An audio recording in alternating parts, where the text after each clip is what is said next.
shahararriyar jaruman nan wata kuma Maryam Yahaya wasu ta kasance jaruma ce a masana'antar Kannywood wacce a fim ɗin alaƙa babu ita, sai a wannan dawowan sai aka sako ta a ciki. To mai sauraro barkamu da sake saduwa, barkamu da sake haɗuwa a cikin wannan labaran namu na Kannywood gabaki ɗaya.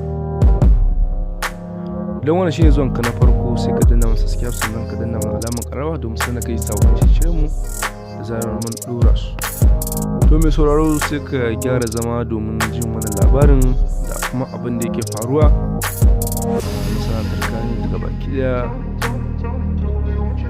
To da dai Maryam Yahaya ba ta cikin wannan fim ɗin alaƙa da ta kasance lokacin da ya kasance sakamakon da kuma ce a kai rahoton da take kuma lokacin da ya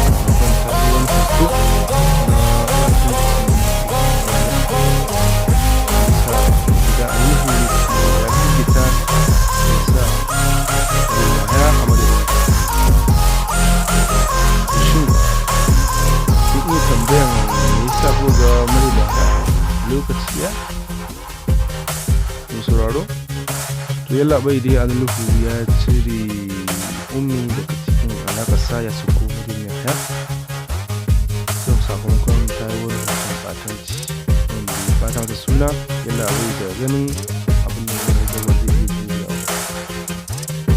To mai sauraro ku ci gaba da kasancewa da Kannywood Today TV da kasance da kawo muku rahotannin labarai na Kannywood gabaki ɗaya.